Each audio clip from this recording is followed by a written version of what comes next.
Hello everyone, it's Donna from Donna Dreams in Color. I'm back to share another video with you of using gessos and doing a pretty little, hopefully an aurora borealis. The reference photo I used, I wished I knew who the photographer was. I would love to give him credit for that beautiful picture, but since I don't, I just hope that if they someday saw this, that they would recognize that it's a tribute to their beautiful work. So right now what I am going to do is I'm going to, as you can see, it's a 11 by 14 canvas, and I've got it done in dark gray tones of gessos and black. I've also put in my little shrubbery and trees that are in the distance. And so now I'm going to go ahead and put my liquid clear on, and I want to do as thin a coat as I possibly can. And I have found, since I last talked to everyone, that I had to go back to my liquid clear for Bob Ross. I was inadvertently bought one that was a generic of this product, and it was so horrible it nearly ruined the last painting I was working on. And I said, that's it, I can't do it. I gotta go back to my liquid clear because it works best. So the other painting, I did fix it and took all of that generic product off. But it's very important that when you're doing this kind of painting and you're using gessos and oils combined, and you want your gesso to come through the paint that you put on there, it's very important to have the right product to make it slick and wet and not run. The issue I had was when I put it on and did the background, the outline I had on the painting started running. And I mean, it just ran through all of my background color, and I had to redo it. It was very disappointing, and it gave me a lot of extra work. So back to my Bob Ross liquid clear, and that's what I will always use. I won't go back to anything else. And if they quit making it, then I'm in trouble. Hopefully they won't. It's a good product, and I've never had a problem with it ever since I've been using it. So here we go. As you can see, this is going on a little heavy. So what I will do, as soon as I get it all on there, I will take my paper towels and I will wipe down the canvas till there's barely anything left on it. And I'm trying to scrub it in and get it in there good so it's wet and slick and it does exactly what I want. Okay, so now I will take my paper towel and I'll just bunch it up and I'll start wiping. As you can see, I'm getting quite a bit of it off, but it'll still be slick and wet to do what it is I want it to do. Hopefully. Hopefully. Okay. See how good that is? Oh yeah. Okay, so now what I am going to do, I am going to take a smaller brush than what I normally use, and I am going to put in, let me use this brush, just a touch of yellow down in this area, and as you can see, that's where the light comes through as the sun went down. So I'm going to rub that in just a tiny bit here. And of course it will come off the trees and my mountains by me just taking a towel and taking the excess off. mainly I just want it in the background there. Okay. Hopefully it'll look like I want it to when I'm finished. Sometimes I get in there with my fingers. I love to finger paint with my oils. That might sound crazy. Never had done it since childhood, but as I've gotten older and some of the paintings I have done, I found I really love it. It's a lot of fun, and it helps me to get the look I'm going for. So now we will, and pardon my hands, working with the gesso, you get it all over you, and sometimes it's hard to get it off.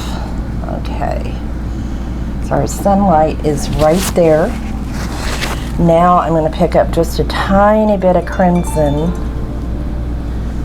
with the yellow and make it kind of corally colored.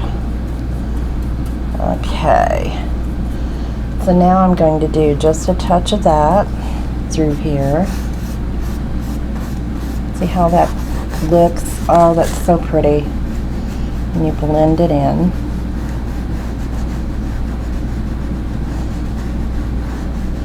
Just like that. Add just a little bit more.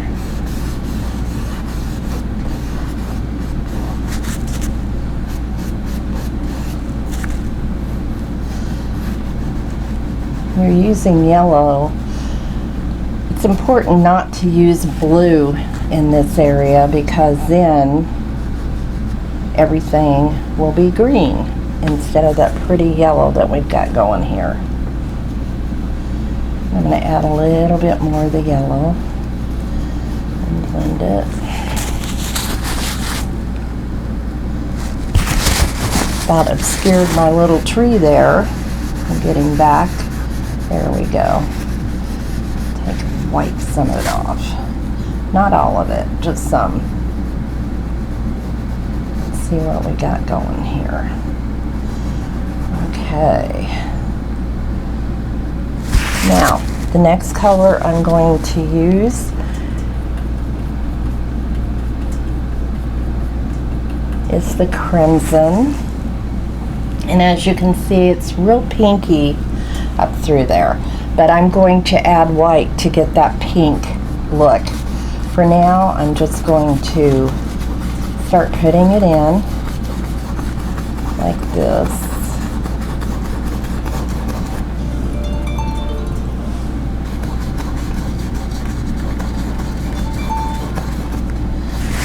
I think we want to take some of that off. Okay. Time to get a new towel.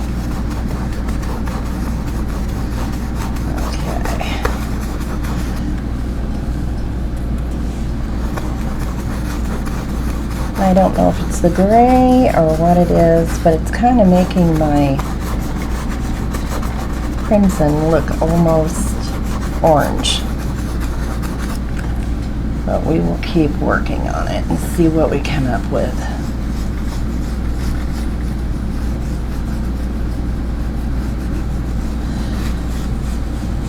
Right now it looks just like I've got a mess. As you can see, I wear it. But I don't mind. I enjoy it.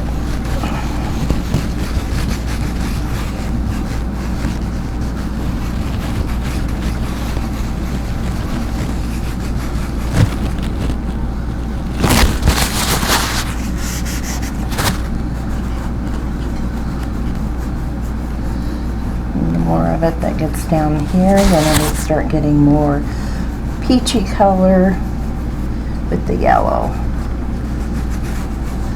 Sometimes it can become orange. Okay. Now the next color I'm going into, I'm going to wash this little brush and dry it real good. And of course I drop it into my trash can.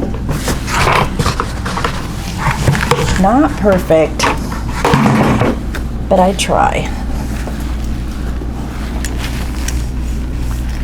Okay, so now I'm going to go into this dark purple I've got going here. Okay.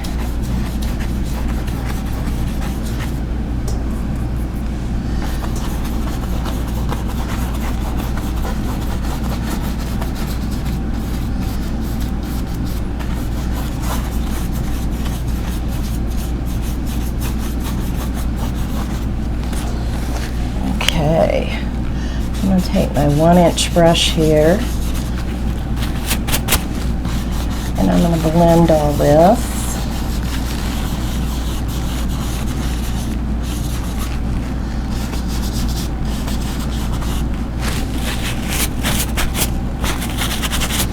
Now, let's see, and a little bit of the red, and I've got purple going.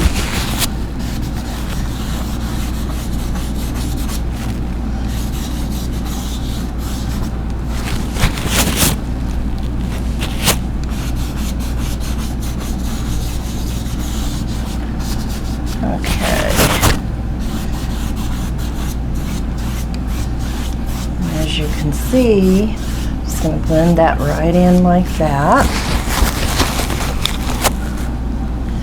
And I think now I'm going to go into the Prussian blue. Prussian blue is very dark and rich, and since it's almost nighttime, wherever this is, pull this up just a tiny bit so I can get the whole top there. We want it all to look as beautiful as we can.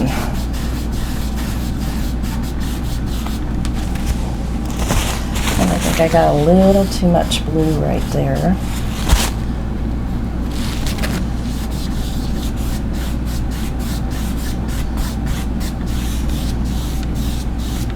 Okay. Now, got that blended in, and what I'm going to do is take this and scrub it really, really well. Okay, put that brush in there. Whoops, sorry. Didn't mean to move my camera. Okay. I gotta scrub this off. As Bob used to do. And I gotta make sure that this is very, very dry. Because if I don't, I'm gonna have a problem. And that will be that the liquid clear and the paint thinner, when it meets, will explode. And then instead of having this pretty sunset that you see here, you're going to see all kinds of circles and daubs and paint running and just doing all kinds of stuff. Okay, so I've got a little bit of white on here. And what I'm going to do next is, first off, I'm going to rub a little bit more of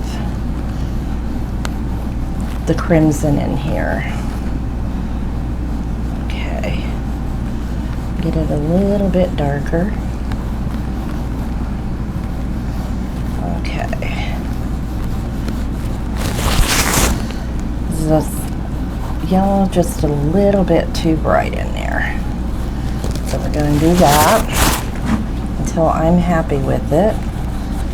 Okay, now I'm going to take this white and I'm going to go in here and I'm going to streak it up.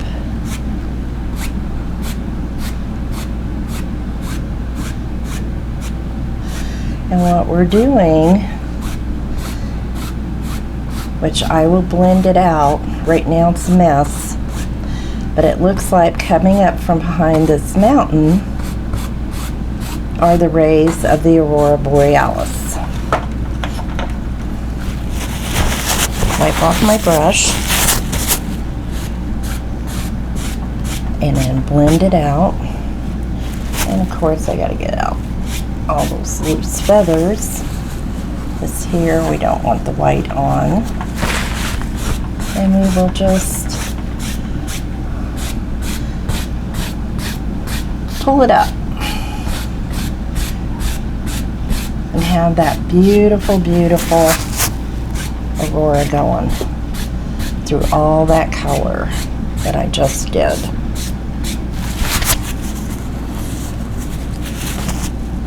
Now what I do is I just go onto my black here and literally clean it off. There. Takes it off. I think that looks pretty good. It's unusual, it's different. One last thing I have to do is lay it down and then flick a little bit of liquid white on it in order, because it is nighttime now. The sun is almost completely set. You've got the aurora going there. And take a look at this. Look how pretty. Oh, that's a beautiful little painting. And just wipe your little trees a little bit. Take your finger over the background there just to clean it up.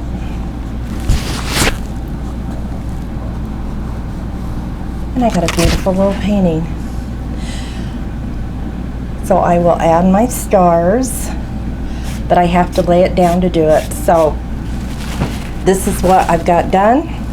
I hope you enjoy it, and I hope you try this. I love working with the gessos and creating beautiful little paintings, and I hope you will too. Bye.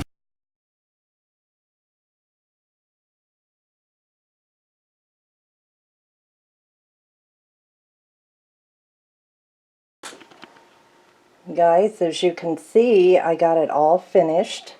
I did the stars,